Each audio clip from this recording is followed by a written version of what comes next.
This episode is sponsored by Monograph and Arc IT. You'll hear more about them later on in the episode. I'm Evelyn Lee. And I'm Janine Chastain. We're collaborating on curated conversations to explore how the industry of architecture is changing. Together, we'll find ways to create new solutions to current challenges while elevating the value of architects. Welcome to Practice Disrupted.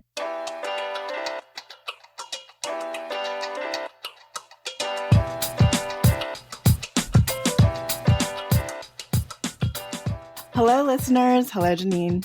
Hey, Evelyn. Hey, Disruptors. In preparing for today's episode, it was really challenging to decide where to start this introduction because our guests have quite the resume of leadership experiences. But since this is kind of an AIS reunion, it only seemed fair to start with talking about the American Institute of Architecture students and their leadership role coming out of that organization early in their careers. So for those who don't know, the AIAS is an organization that represents all the architecture and design students across the United States. And our guests started their careers in architecture in national leadership positions after graduating from the University of Maryland and the University of Arkansas. Since that early point in their careers, they've both taken on new and challenging roles that bridge architecture and civic leadership. Yeah, I'm really excited about this episode because I know there are a lot of individuals out there that are interested in talking about career transitions, maybe even out of practice. And we're told when we graduate from architecture school that we can do anything with an architecture background, but it's actually really hard to find those individuals that have trained as architects and have gone on to do something outside of traditional practice and outside of roles that traditionally support traditional practice. So real estate, manufacturing, or working on the manufacturer dealer side, owner's rep, facilities, etc. These two are operating in a space that are creating real and meaningful change at the community level, which is another area that I feel so much of the younger generations, Generation Y and Z, want to be a bigger part of. So when I think of our guests today, Trinity and Jake, I think of the word leadership. And in their current leadership roles, Trinity is the executive director of the Mayor's Institute on City Design, and Jake Day is now known as Mayor Day, the Mayor of Salisbury, Maryland. In our conversation today, we're going to focus on their careers, topics on leadership, and the role that they see for architects and designers in shaping our communities. So without further ado, let's jump to the interview. So we usually ask people at the beginning to introduce themselves. And because Janine wanted to pin this all the way back to AIAS, do you want to start with maybe what your role was in AIAS and go a little bit deeper into the titles she just mentioned right now? Trinity, since you're laughing so hard, I'm going to start with you. Sure. I'm Trinity Simons, and back in what year was that? 2004. I was the national vice president of the American Institute of Architecture students. So as Janine alluded to, that's a kind of full-time paid position in DC involved representing architecture students to academia, to the profession. And I think I speak for both of us when I say that it set the trajectory of my career. So my name's Jake Day. I'm the mayor of Salisbury, but 2004, 2005, I was the president of the American Institute of Architecture students. And I was so impressed by the people who came before me and people that I worked with, like Trinity. And what they did was they inspired me to be more engaged in a life of civic practice. I didn't know at the time what it would mean, but I cared about the impact that design and architecture could have. And I cared about it enough that I wanted to incorporate it in whatever I did, even if I didn't go into traditional practice. And also, I think, I got to be honest, as Trinity said, it sets a course for your career, and it did mine as well. It also probably drew me away from traditional practice in a way that a different first job might not have. It's easy for me to start this story there because when I was coming up through AIS, you both were like, just, I don't know, everybody looked up to you. You guys were ahead of us. You were taking that step from AIS into your careers, and we were all watching what you were doing. So I know that there are a lot of legacy friends out there listening, but also others might be interested to know about that early connection into architecture. And you guys have done so much with your careers to be at the point that you are right now. Let's look at where you are. And Trinity, I want to start with you and talk about the Mayor's Institute on City Design, because I think that'll frame this conversation. Tell our listeners about the organization and what's your role as executive director? Sure. And I'll just add to that transition happened very directly for me after my vice president year, because my first job after that was actually as the program manager for the Mayor's Institute, the first time the Mayor's Institute hired a number two. And as I was trying to figure out what my next step was going to be after AIS, I knew, I wasn't terribly interested in being a capital A architect, and that I was really interested in this intersection between politics and policy and ideas and implementation. I was at the Institute for a couple of years before I went to graduate school, did some other stuff, and came back as the executive director of the Institute about 10 years ago. And I feel really have found my career home with this organization. But the Mayor's Institute itself is this really amazing, mostly under the radar kind of program. We were founded in 1986 with the basic premise that the mayor is the city's chief urban designer. You can imagine that for all the reasons that people run for office, this one often isn't at the forefront, can, we think, have the most lasting impact. So we're a leadership initiative of the National Endowment for the Arts. It's in partnership with the United States Conference of Mayors.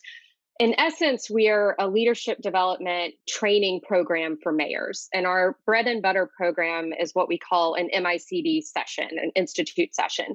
So at those meetings, we bring a small group, generally about 6 to 8 mayors, together with a small group of design and development professionals to talk about what the mayor considers to be their most pressing city design, city planning challenge. Interspersed with those discussions, the design and development professionals, we call them our resource team, give presentations from their areas of expertise. And they represent the kind of wide variety of the allied professions of city making. So architecture, landscape architecture, urban planning, transportation planning, real estate development, economic development, community development. It's totally closed door. There's no press, no additional staff. The members of our resource team sign agreements that say they won't seek work on the project that the mayor brought for at least a year after the Institute. So we're not putting mayors in a room full of people who are seeking work. We joke that it's design jury duty, but leaders in the design field consider it to be an honor to be asked to participate. And all of those moves are really about creating a safe space where mayors can get very candid very quickly and talk about their challenges. Mayors always say that they learn as much from each other's challenges as they do their own. And our resource team always tells us that they often leave optimistic about our cities and our communities, but also with a kind of renewed appreciation for the political challenges that our elected leaders face. So that's our main program. Before the pandemic, we were doing about 6 of these a year, working with nearly 50 mayors a year. In the history of the program, we've worked with over 1,200 mayors, over 700 design and development professionals. But of course, during the pandemic, we had to pivot that programming to be delivered in a way that was meaningful and timely and useful. And you can imagine that even during the period of over those 2 years, those needs have changed dramatically. And so have the capacities of mayors to participate in virtual offerings. But through our structure, we had very stable funding during the pandemic. So we created this whole new suite of programs. So some were rousing successes. Others we learned and adapted as we went. We did virtual seminars for mayors. We did an advanced technical assistance program for alumni mayors that gave them a kind of 8-week opportunity to work with some of the best designers in the country on either their case study project, a COVID-19 project, a project about racial justice in the built environment. We also created this new fellowship program for mayors exclusively about dealing with racial justice in the built environment. And now as we're moving back into in-person programming, we're trying to balance what we've already been doing well for decades with these new programs that are also clearly filling a need. Before we jump into Jake and where he's ended up, so you two are both participating in MICD, Just City Mayoral Fellowship right now. So what is a program? Can you tell us a little bit more about what that particular program is about? Yeah, so this is the fellowship program that I spoke about before. We call it the MICD Just City Mayoral Fellowship. And a few weeks ago, we launched our second cohort of this. This program was an idea of mine that was sparked at a gathering that Tony Griffin held on racial justice in the built environment at the Harvard Graduate School of Design back in spring of 2019. And basically, my kind of germ of an idea at the time was what if we had legions of mayors trained and the impacts that planning and policy and design decisions have had on reinforcing structural inequities in our society. We didn't have much of an outlet for that at that point, but during the early days of the pandemic, Tony reached back out to the group that had been assembled at that convening the year before, and I immediately sent her back this idea, and then we just started running with it.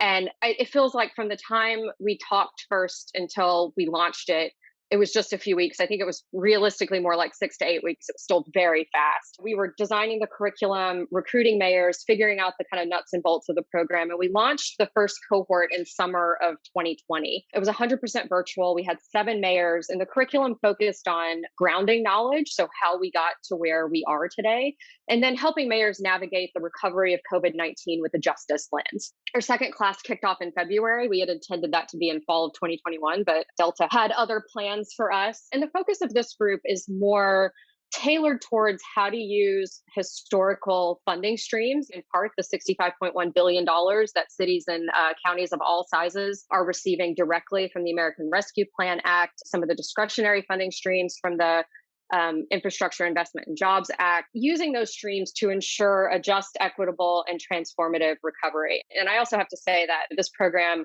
wouldn't be a sliver of what it is without Tony's brilliant mind and energy. She's really the glue for this program. Yeah, but so for our second cohort, we asked mayors to send us an expression of interest in participating in the program, detailing some of the justice-oriented initiatives that they already have, where their blind spots are, the kinds of things that they wanted to know more about to go deeper into these priorities that they've already identified as an administration. And we had tremendous interest in the program, and Mayor Day here was one of our selected mayors. So Mayor Day, we know your leadership path led you to become elected in 2015. Maybe you can tell us a little bit about your leadership journey and then tell us about how you became interested in this program. Yeah, sure. So going back to 2005, and this is the experience of serving in either the national president or vice president role in the American Institute of Architecture students, I reflect on that by saying it ruins you for your career.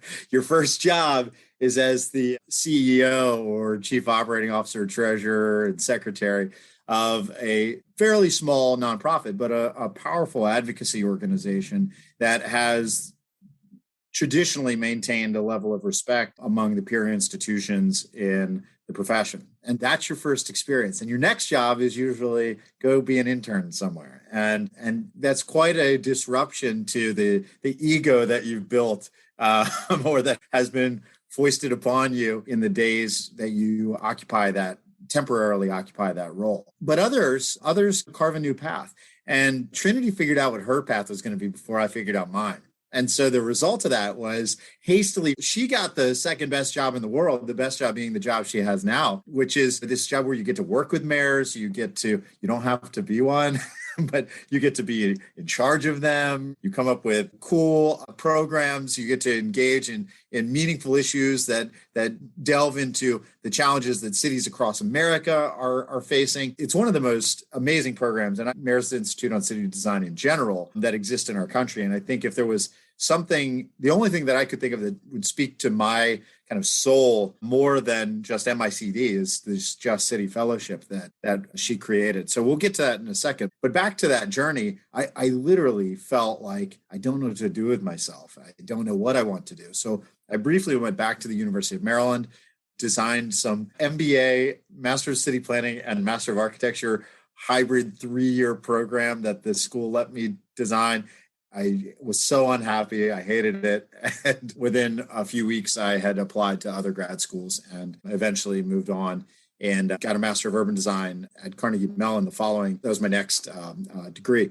And then I continued to avoid the real world for a while with a degree at Oxford University, and eventually came back to my hometown and my home region here on the Eastern Shore of Maryland, and got involved in various ways, developed a small nonprofit called the Center for Towns as a subsidiary of a land conservation organization, and helped towns with community planning processes in the Eastern Shore region. But I drove home every night, read the newspaper, and was so embarrassed by what was going on in my city that I decided ultimately to get involved and to run for elected office, first as the city council president, later as mayor.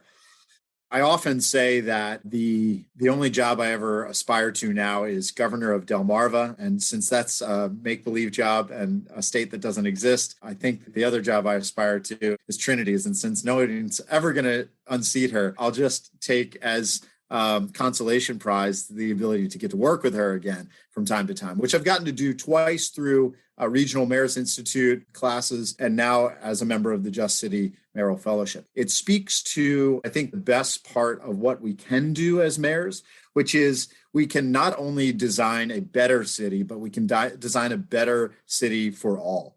And that notion of justice, not just equity, which is something that we aspire to here, but also righting injustices of the past that are anchored not only in memory, but in institutions and in structures and in asphalt and concrete and mistakes and planning mistakes and construction mistakes. And we can do better than that. And I think that's what I aspired, or that's what inspired me to apply. Also, again, the opportunity to work with Trinity.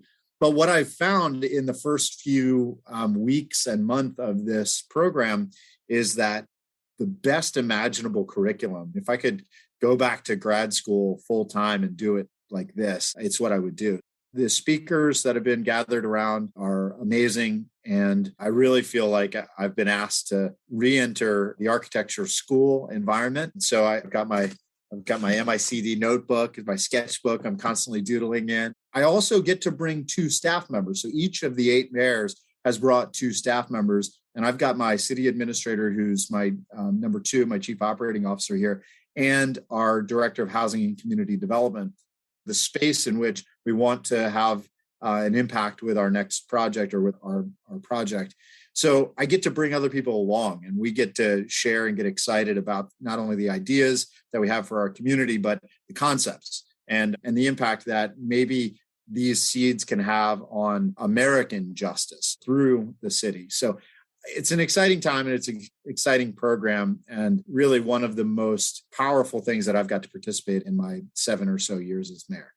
I do want to touch on maybe what drove you to run for public office, because I feel like I know there's a deeper story there. I know you were working in a nonprofit organization and you were designing interventions at the urban scale for your town, but then what was it that drove you into seeking public office? Yeah, so there's ingredients that you have to mix together here to get the full story, I think. The first piece is, and we've got to be transparent about it, I've got to be transparent about it, is when I was 7 years old, stating to my parents at the time, I'm going to be mayor one day. I want to be mayor. And I didn't know what that meant. Maybe the mayor came to the school and talked to us about it, the If I Were Mayor essay contest that the Municipal League has. I don't know. But there is that seed, I think, of a desire to serve. And we've all got it. Each of you has it. That's probably not all you need to leap out there into running for office. You have to also be completely blind to how awful it can be. But the 3 of you are probably smarter than that. I was not. But the other piece, or the second piece, is I think being inspired by those who had come before. And when I was in the role of president of AIS, I also served as the national student director on the AIA board of directors. The leaders that I interacted with there, including Mayor Jeremy Harris from Honolulu, who was one of the public directors on the board, I learned so much. And it was actually Jeremy at a dinner at, I think it was convention in Vegas in 2005. We were sitting at a table with him. I asked him, hey, how would you propose those of us who are young and interested in service, what should we do? And he said, go back to your hometown. He said, don't be mayor of Washington, D.C. or New York. You need to go back to Salisbury. That's what you care about. So that seed also probably contributed. And then lastly, I think it was coming back to my town and seeing leaders that were so frequently focused not on substance, but on one another. The public rhetoric that I read, that I saw, was about the mayor didn't do this, or the council member didn't do that, or did this, and pointing the finger. That was just, again, not a style of leadership or of even just carrying oneself in a public realm that I was used to. I was used to these leaders in the profession, in our profession, frankly, who were aspiring to higher ideals and talking about what our cities could be and I didn't find that when I came home. I think some of that played a role too in ultimately making me realize that I had to consider a candidacy and had to consider stepping out there on my own. Trinity, you mentioned, just going back into the overview of the Mayor Institute on City Design, that, what did you say? You said mayors are the city's urban designers or urban planners. I can't remember what the exact terminology is. We say that mayors are their city's chief urban designer. So mayors are the city's chief urban designer. So this question is for both of you. So Jake, as a mayor, how have you been able to take that kind of title that MICD has been placed on and create change? And then Trinity, I don't know if you can give other examples of maybe other mayors that have really left one of your sessions and adopted that title and seen implementation at the community level.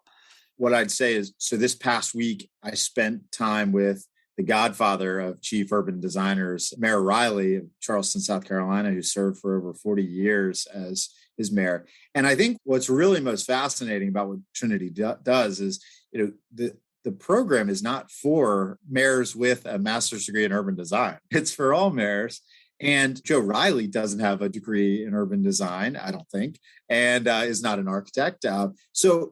What he realized, and when he gave a keynote speech last week to other mayors, South Carolina mayors, what he focused on was detail. It was design. Yeah, it was big plans and big ideas and big projects, but he cared about how the gravel felt under his feet at the Trinity. You've probably seen this talk at the waterfront park that they were building. So I think the fact that you can go through these sessions and gain an appreciation for the details in your city and the way you ought to care about it as the leader, that's what's powerful about the program. I think you can transform people into urban designers and into that chief urban designer. The reason I laughed, Evelyn, as you're asking that question, is I also just left a staff meeting where design details came up. We talked about paint on tiny home village that we're building. We talked about the fit out of a community center we were building. We talked about whether or not the alternate or equivalent, on street furniture was going to be acceptable. And where I ultimately had to say, no, none of these are close enough, and we're not going to accept that.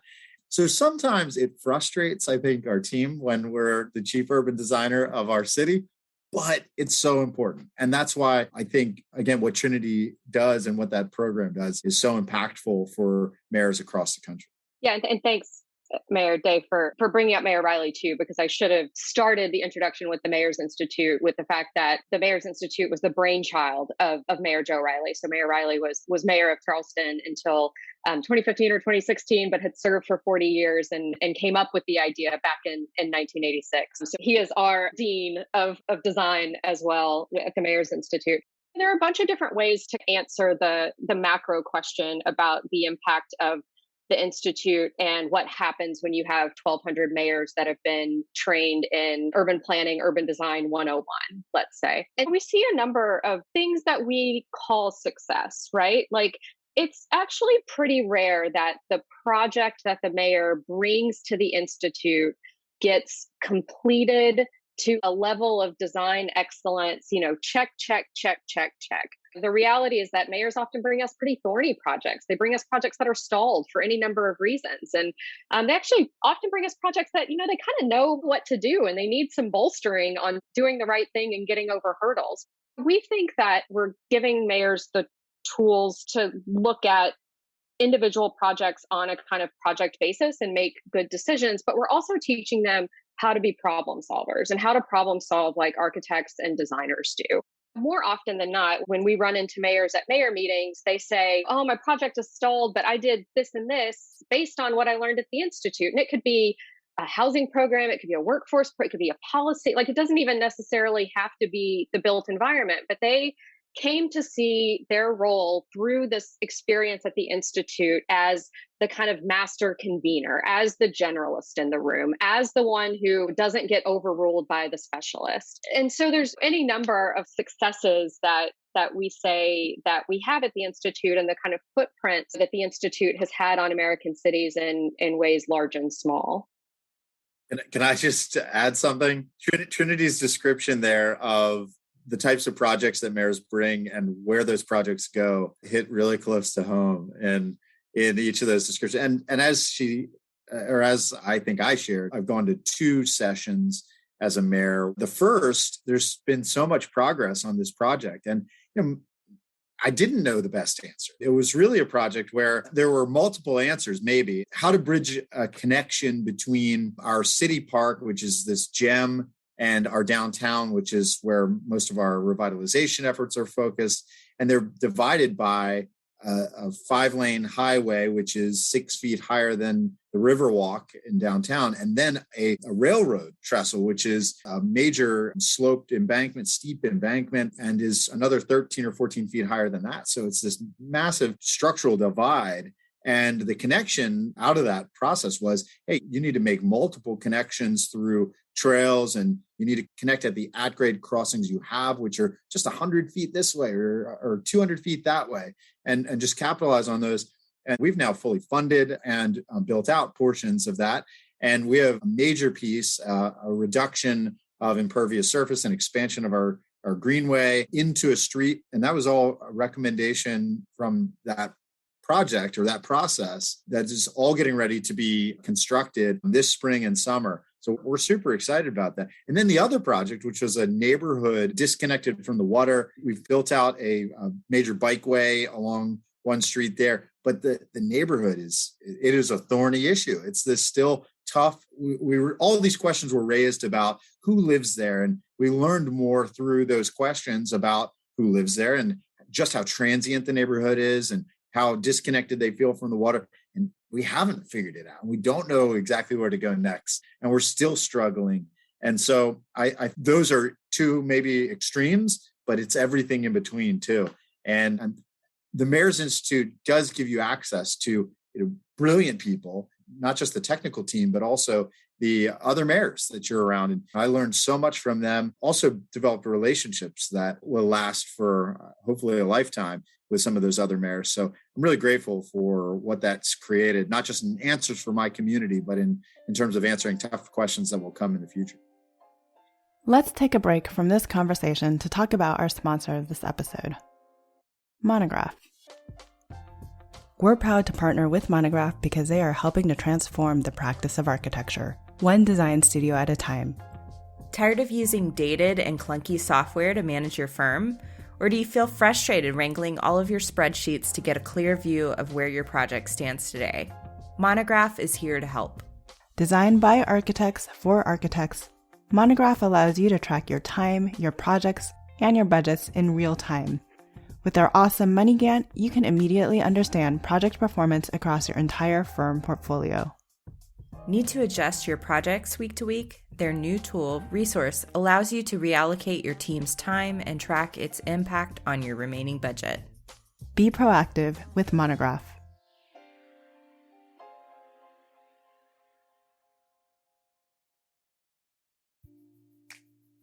Our friends at ArcIT are helping architecture firms with their technology solutions, including fighting back against ransomware and cybersecurity attacks.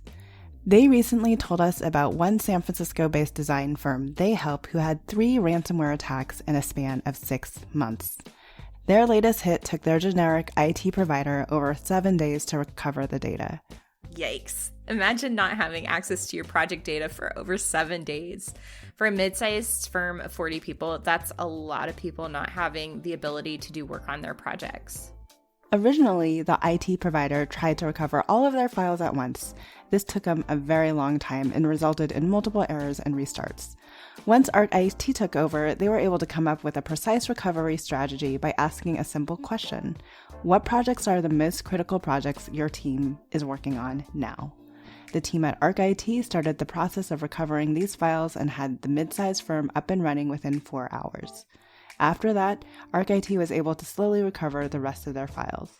Because of ArcIT's strategic approach to cybersecurity and IT in general, this award-winning design firm has not experienced any major security threats or downtime events since. ArcIT has been their trusted partner for over 3 years. ArcIT is offering a free 15-minute cybersecurity assessment to help you determine how secure your business is. During the assessment, ArcIT will help you identify your top 3 highest risk areas in your business. Speaking of risks, ArcIT is also sharing some helpful tips with Practice Disrupted listeners that you can implement tomorrow to ensure your business is secure from cybersecurity threats. Their latest tip is to use complex passwords of 12 characters, letters, numbers, caps, and symbols. Tune in next week to hear the next tip from ArcIT. To take your security solutions further, contact ArcIT at www.getarcit.com/PD to set up your free 15-minute cybersecurity assessment, or speak to them about custom solutions for your design firm. It's interesting because I know you have training not only as an undergrad in architecture, but also in graduate school as an urban thinker and problem solver. So it's interesting to hear that even you struggle with these challenges in thinking about your community. And I can imagine that for someone trying to manage a lot of different competing priorities, that it's probably even more challenging for someone who doesn't have that background. Some of the policies that I know that you've been working on address housing in your community, chronic homelessness. You've worked on interventions to provide community centers. I guess I'm wondering, can you just give us a little hint of what is it like to be a mayor? Like, how do you deal with the competing priorities, knowing that there are a lot of things to address? In ways that, again, frustrate the staff sometimes. I got a great team. I'm going through the season of If I Were Mayor right now, where fourth graders across the state of Maryland have mayors into their classrooms virtually, mostly now, but also some in person, and where they write an essay, what they would do if they were mayor. It's also an opportunity to open to questions, and we always do. And one of the questions that you get every time is, what's it like to be the mayor? And I could write 10 books, and it's tough to summarize, but I will tell you that every day is different, and you do have to rapidly jump from topic to topic. You don't always have to be an expert on each topic. Obviously, you lean on subject matter experts, but I think you have to have a pretty clear vision of where you intend to go with that topic. And for me, it's a process of always communicating at least two things, but usually there's more than that. Usually there's a couple more, and I'll mention them to my team. And that is purpose and end state. And on every task, on every project, I make sure that everyone on our team understands the why. And so we use a project management software, not unlike many companies do. For ours, every task, not just every project, but every task has an articulated, typed out, written purpose statement with it. And so everyone knows why we're doing that. And sometimes it probably feels really repetitive and they get sick of hearing it. Why does that pothole need to get filled? Because our infrastructure has to be maintained in good working condition. Why must the property maintenance code be enforced on that house that's falling into disrepair? Because we ought to have a beautiful city. And they probably get tired of reading that sentence. It's the purpose and that's the why. And they've got to know that. And it's not just about because the mayor saw it. And it's not just about a citizen complained. It's about what's the deeper reason why we do those things and why we fund a staff associated with that task. And then the second is end state. Too often in bureaucracies, we become oriented on the process and explaining process. So in staff meetings, one of the things that we have developed here is I have no interest in hearing your process and your challenges and what hiccup you ran into or what we can talk about that in one-on-ones. So we have one-on-one meetings and you can vent there and we can talk about it and you can tell me why this is such a burdensome project. But in staff meetings, which ought to be collaborative, team-driven, you're going to talk about your progress toward end state. Are you getting there? And so we also clearly articulate the end state in every one of those tasks, which is it's not enough to work on it. I appreciate that you have shown up for 40 hours last week. I appreciate that you did a job. But what I want to know is, did you understand that, and let's use a simple example, that pothole being filled was the reason why it was tasked to you. Not, the team is working on acquiring additional hot mix to fill that pot. I don't care. Fill the pothole. Purpose and end state help us, I think, keep focused and certainly help me communicate what a mayor should or what a leader or an executive should to the organization. So that's a long way of saying that those things probably frustrate the team from time to time. But it's also, I think, how we've been able to get a lot done in a short period of time. We pride ourselves on trying to change at the pace that society changes. And Obviously, we're going to fall short of that many times, and we're understanding when we do. I'm understanding when we do. But the notion that government operates slow and that's okay is not acceptable to me. We've got to act fast because people will accept change, I think. I think we've proven that people are comfortable with a rapid pace of change so long as it has a meaningful impact on their lives. And that's not something that government has traditionally embraced as a mantra.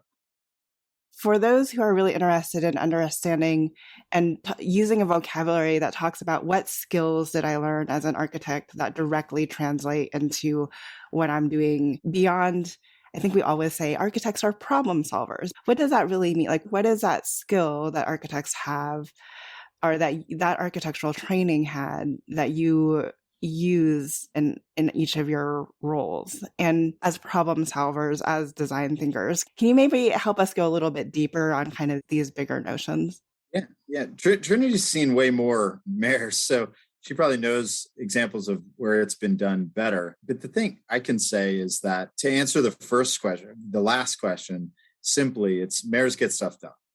And that's the obligation. And that's the difference between us and higher levels of government, is that we have to show concrete accomplishment quickly at the ground level. And it's not that difficult. But I think from a design education background or design background standpoint, what I see constantly confronted with people in between complaints about that darn traffic circle isn't going to work and things like that. My trash didn't get picked up. In between those things, I am confronted with people. How'd you get all that stuff done? I've lived here for 30. I mean, to our credit, yes, that's nice to hear. But I'm also reminded every time I hear it that there's nothing magic in me or what we do. It's really about the thing I would credit to my design background or education is it's really about very easily being able to go from, again, end state, the vision, the thing I want to see done to, okay, what's my first step? What's my second step? What's my third step? Whether that's the design process or building a model, you all have had a vision in your head of what that model is going to look like once it's on the table in front of that design jury.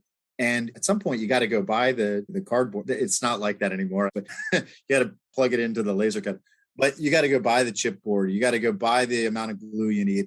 You got to buy the number of X-Acto knives you're going to need and start assembling. We know how to do that because we did it. And that's where we began. And that's what we've been trained in. And I think that has benefited me much more than any high ideals of design process. Yeah, I think I want to answer this in two different directions. So the first is expanding on Mayor Day's really beautiful answer about the day-to-day and how you're prioritizing vision in every single thing that you do, which is remarkable. That's often not mayors, leaders keep vision front and center. And I think it's the difference between a good mayor and a great mayor. And that also I feel is a kind of direct outcome of architecture education, of how you problem solve, but how you ask questions, how you redefine questions, and how you're outcome centered. And the second way I want to answer this is actually pragmatic and less about school and more about architects, because I was on a panel not long ago with Tom Hurlbert, who's an architect and a city council member in Sioux Falls. And he had this incredible slide that was like, what a city council does, and coincidentally, what an architect does also. And so, with permission, I altered that slide to say what a mayor does, and I use that slide often now with credit to him. But I've said many times that architects or designers and mayors are natural bedfellows. And I think that mayors often see that, and designers often see that at a kind of conclusion of an institute. But his slide, it's great. It's like, manages multi-million-dollar projects, envisions future development and growth, participates in planning and zoning issues, understands and develops city ordinances, understands public-private partnerships, understands and participates in the public RFP process, dreams big, listens to clients and constituents, and just laid that out in a really pragmatic and clear way that I think is also compelling to people in private practice who are traditional architects, to say that I don't necessarily have to be in an alternate career to find my place in my local community. Trinity, you have set this up to talk a lot about what you're training the mayors to do. I'm also curious about what skills are transferring into your role as an executive director? Because Mayor Day has said that he feels like he's gone back to architecture school a little bit with your curriculum. I'm curious what skills show up in your work. And then also, what are you teaching others that are coming to participate in this program? What is your vision for the role that architects and designers can play in shaping communities with mayors? I've alluded to it a few times, but this sense of redefine questions and thoroughly understand a problem before they come up with a solution to the problem in a kind of overly simplified way of describing it. And that in particular is a skill that we use every single day, but particularly during the pandemic, because before it was like we tried to dive deep into the institute sessions and how we could individually make those better. But to have to completely flip all of our programming into a virtual environment, how you deliver knowledge and information that is needed to mayors who have, no time, no capacity, and a million fires to put out, even more than normal. You have to take a step back and ask, what's the question? What's the problem? What's the need? And that changed so many times during the pandemic that we were constantly creating and throwing new programs at the wall. But we did that with the basis of what's the capacity right now? What's the primary need right now? How can we plug in a hyper specific way and be helpful? And then how you're always taking stock of what you're learning, what is transferable to the next thing, but also to whenever we go back to in-person programming. I think that's maybe one example of you've got a paradigm here. And as that shifts, how you approach, how you resolve it, I still maintain is a skill set that's relatively unique to the design professions. I think a lot of it actually goes to implementation, right? Seeing the vision and understanding all the steps to implement, even if it is Trinity, like this shift. And I would hope that architects using their creative mindset are actually bringing greater shift in a positive way to their communities as well. But speaking of shifts and pivots, this was not a linear path for you all. And you have talked a little bit about how the way that you found yourself here. I'm happy to dive deeper into kind of what were the pivots that you took away. But I think a secondary question that I want to ask is, how can you help those that are also considering a shift? And what are the questions that they should be asking themselves right now that you wish you would have asked of yourself sooner?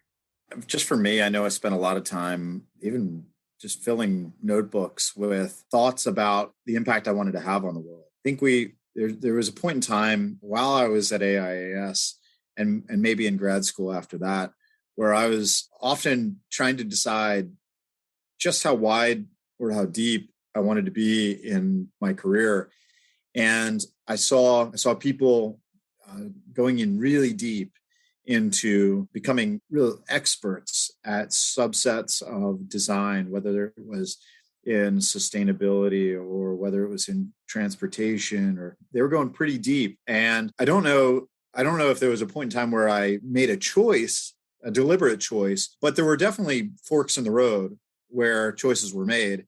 And one of those forks, when I came to Salisbury and took a job with what was then that parent company I mentioned earlier, the Eastern Shore Land Conservancy. This is a land conservation organization. I'm an architect and an urban designer. Their job is to stop things from being built.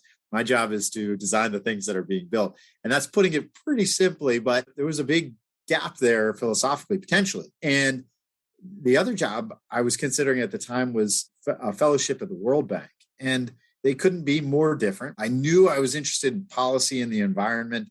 But those forks in the road, I think, present real, early in your career, especially, these real challenges of what am I going to be? What am I going to do? What's my contribution going to be? If I go down this road, will it be meaningful? Will it be impactful? Will I be happy? And I think I made the right choice, but who knows? What I do know is those things that I took with me that were part of my DNA in terms of design and a love for the built environment and what it can do and what it can be. That eventually became the Towns program, a change to the strategy of that land conservancy, an appreciation for good development. And now they're a developer. That organization, that nonprofit is a developer. They have built two of the most exciting things to happen on the Eastern Shore of Maryland, one of which is under construction and in partnership with another major developer. And these are right in the center, right in the heart of small cities on the Eastern Shore in my region. And their DNA changed. We fused, we merged. That's maybe what I'd say to people is think about what impact you can have on the world and the structures that do exist. Because we're not entering on a blank canvas. We're birthed into the world out of architecture school or design school or wherever into a very messy environment. And the question is not what can you create on that blank canvas? It's how can you shift the world? And what part of the world do you want to shift? I think it's a matter of introspection and reflection. And what do I bring to the table? Because the truth is, I was never going to be the best architect. I was never going to be the sustainability expert. I didn't have it in me. And I was never going to be a great structural designer. I almost failed physics class. There were all these things that other architecture students, my peers, were doing and could do that I couldn't do. And so you got to be introspective and think, what do I bring to the fight? And how am I going to shape the world as a result? And so it's a kind of this beautiful marrying you have to find of the insertion point, the skills you bring, what the world needs, and how it can all be meaningful to you.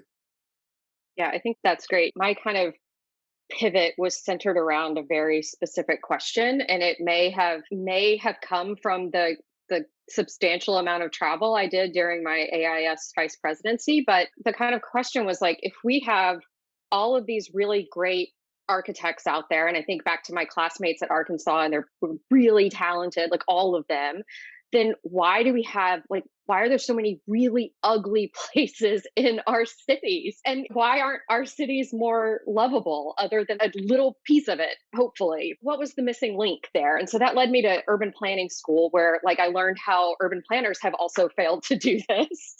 And so this question persisted. How could this be better? Of course, the answer is that there's a lot of people in our cities that are trying to make things better every day. But in my mind, I don't understand how architects or designers can't be asking themselves those questions every day. For me, it led to a particular interest in local government, where how local government can shape lives. Mayors get stuff done. It was very compelling to continue to work with mayors after I had started that path early in my career. And that was it for me. But I feel like there's so many different insertion points that people in the design professions can have to quite simply make our cities better. I think that ties into my earlier question of, I want to hear from your words, what role can architects and designers play in shaping our communities? Because my frustration was always about the lack of leadership there. I'm curious for you, what vision do you have for them?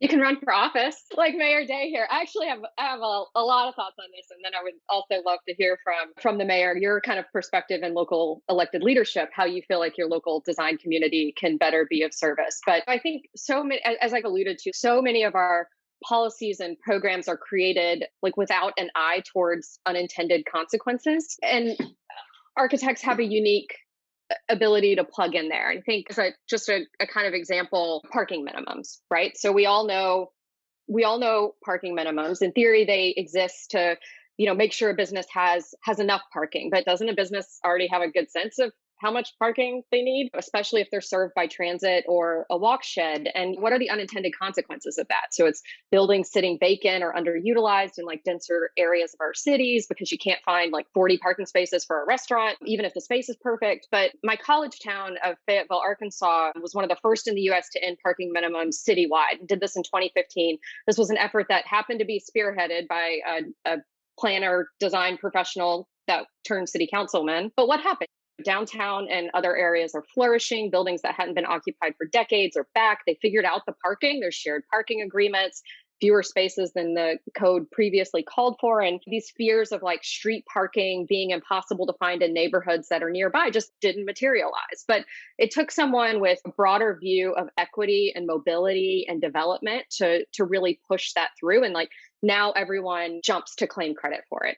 Another example is I think back to a frequent collaborator that we have at MICD who told me one time about him serving on the Boston Redevelopment Authority. He said during his entire time there at public meetings that an architect never once came out in support of a project, only in opposition. Most people come. But how can we use our voices to promote development that we want in a city? And then finally, using that voice, a mayor once told me, that while he was running for office, there was a local landscape architect that would frequently contribute to the local paper. So she was writing mostly in support of a highway removal project, which we know are contentious and expensive. And before these articles, he said his only real view on this was purely a financial lens. And then as he's reading her articles, he came to see it as a quality of life issue, an environmental issue. And so he reached out to her and she became like one of his closest advisors during his time as mayor. So I just feel like there's so many ways that you can maintain your practice and work to better your community at the same time. So Mayor Day, I'd love to hear how you feel your local design community gives service. Trinity, I think those are great examples of how impactful the voice of designers can be. And it's got me thinking about, when do I hear the voice of designers here? And one of the reasons, I'll answer that question by saying, one of the reasons why I was attracted to local government, mayor, being in this position, is that I could drive decisions that would eventually become design projects and eventually become the design changes that I wanted to see in my community. It's one of the reasons that at one point in my career, I thought I was interested in real estate development too. Getting closer to the decision point, right? The point at which a decision is made or where tough decisions are made. Because what I often find in my community is that my engagement with architects, landscape architects, designers is at the point at which a project has already been developed. There is financing, there is a developer, there is a property owner. All those things are already calculated by that point. And that's what I'm hearing from architects. They care about it. They've got skin in the game. They've got a client. I wish I was hearing from them when there was no project and saying, this is what we need, Mayor. This is where you can make a major impact or an improvement. And there are those designers in my community who do speak that way, and they stand out. They stand out as the people who, whenever a big, hairy question comes into play, that's who I want to reach out to, because they're already proposing solutions out there into the world. Even if there is no client and there is no funding stream, those things can materialize once there's a good idea. A good enough idea will garner all those things to help make it a reality. And I think architects could be the advocates for those great ideas that are not of themselves a funded project yet. I think people underestimate their ability to call up the mayor's office and meet with someone. May not be the mayor on the first meeting. So, some do. Others think you should be there and available at all times, anytime they want. and they're, true. If you show up with good, helpful ideas, you're right. I think they underestimate that access. So this is a conversation that I would love to keep going. I was joking, Jake, before you got on with Trinity and Janine, that the only connection that I have with you these days is literally through your Instagram account. That's all right. So I almost want to capture this and continue the conversation because it's been so long. But as a way to kind of transition and close out at least this episode on Practice Disrupted, and you guys have answered this question, I think, in so many number of different ways. So I'm trying to figure out, what is this particular spin for this episode? We always ask our guests the closing question: what is one main idea or lesson on change needed in the practice of architecture that you'd like to pass forward to architects, emerging professionals, and industry disruptors listening? So one idea, I think I'm actually going to take a different stance on that than my answer of the ways that people can show up, which is to say that architects can listen humbly, and architects can bring their skills to community change and can indeed be leaders in this, but only once they have the full picture. And political tensions, communities that have been left behind, how do we use our skills to elevate those voices? Even if you're looking at this through the lens of private practice, where folks might say, that's not my responsibility, how do you ensure that your projects continue to contribute to equity and justice and accessibility and don't further exasperate those disparities? And if it's not, who do you insist is on your team to do that? I always say that architects have a responsibility to more than their client, but in order to fully harness that, I think architects need to show up in their communities first as listeners. That's a great point. And one that maybe was missed as we're talking about how impactful architects can be, that humility is still important entering into any community.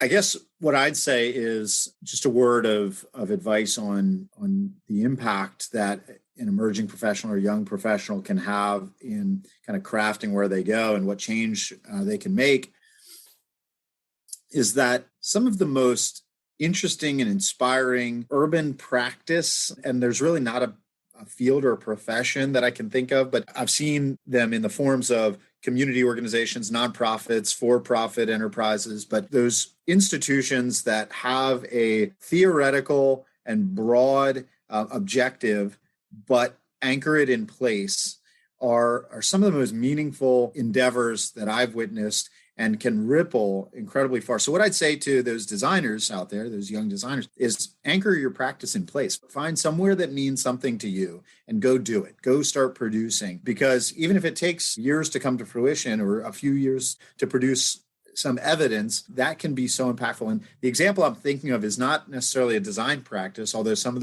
them were classmates or the class ahead of me at Carnegie Mellon Urban Design Program. They created a company called G-Tech Strategies, and G-Tech Strategies in Pittsburgh, they went into communities and built an urban agriculture company, not just a community practice, but a for-profit enterprise that was oriented not only on the reclamation of vacant property, but phytoremediating plants, and then ultimately a business practice that created jobs in the neighborhood through the sale of the oil that came from the brassica plants that were planted. I mean, there was a lot of design that went into it because there was some designers that were involved. There were also some business students involved. So finding a spot that's meaningful to you. Not all of them were from Pittsburgh, but they've stayed there. They've since gone on to do interesting things. Any way that you can demonstrate that impact on place is going to inspire others in other communities to learn from what you've done, to see what you've done, and to do it for themselves. That'd be my advice. My advice would be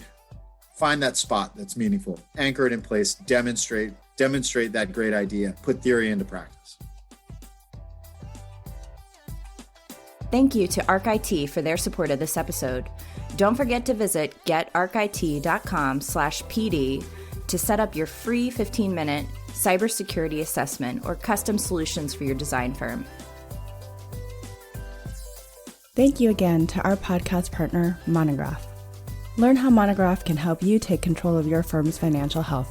Follow the link in our show notes or visit practiceofarchitecture.com/monograph so that Monograph knows that you heard about them from us.